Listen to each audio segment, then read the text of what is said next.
Shalom, damai di hati, terpujilah nama Tuhan Yesus, pemilik kehidupan kita yang sudah menolong dan memelihara kita sehingga hari yang baru lagi akan kita tapaki di dalam tuntunannya. Dan kita diberkati dengan firman, untuk itu mari kita berdoa.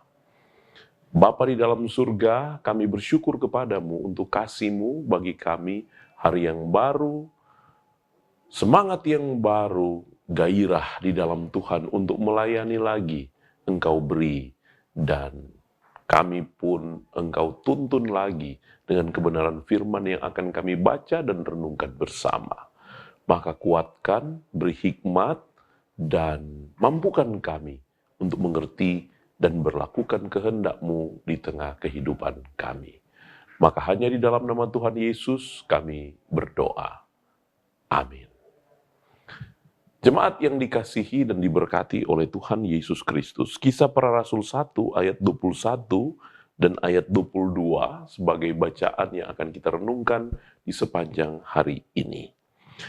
Jadi harus ditambahkan kepada kami seorang dari mereka yang senantiasa datang berkumpul dengan kami selama Tuhan Yesus bersama-sama dengan kami.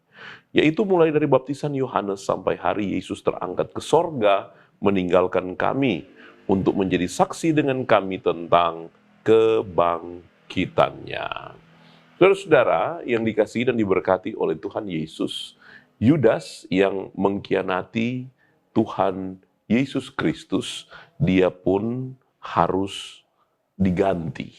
Ya, digantinya Yudas karena sebagaimana apa yang dikatakan oleh Petrus, bahwa Yudas sudah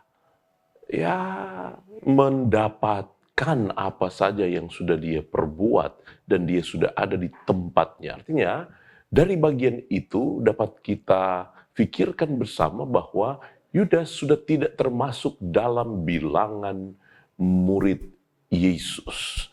Artinya bukan berarti ada kekosongan. Ya, ada kekosongan karena tidak lagi berjumlah 12. Karena murid Yesus itu berjumlah 12, harus pada pakem jumlah 12 itu, dan belum genap ada 11, baru ada 11.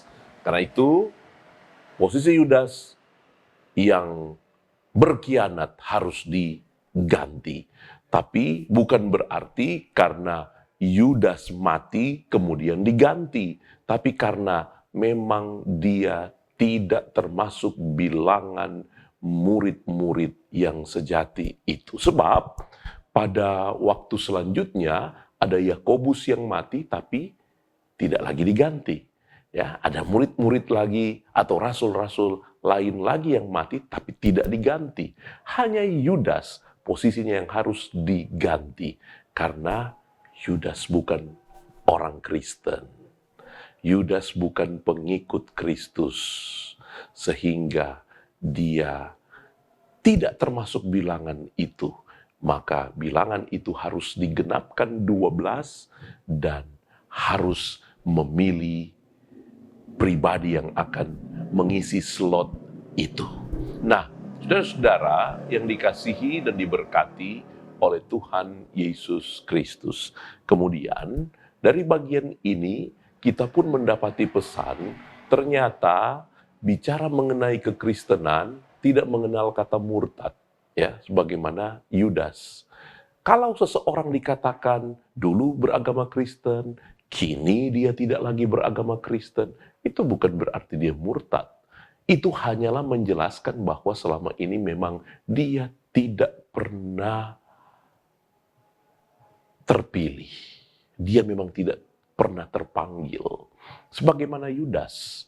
Sebab itu sudah dinubuatkan sejak perjanjian yang lama. Ya, bahwa Yudas memang keadaannya seperti itu.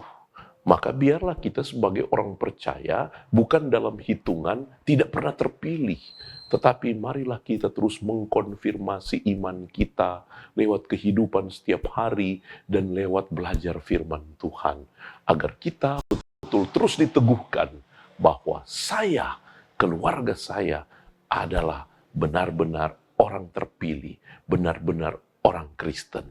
Ya, tidak seperti Yudas. Nah, selanjutnya jemaat yang dikasihi dan diberkati oleh Tuhan Yesus Kristus, maka syarat-syarat yang harus mengisi slot kosong itu adalah seseorang yang selalu bersama-sama dengan murid, bahkan juga bersama dengan Yesus, sedari Yesus menerima baptisan sampai Yesus terangkat ke sorga.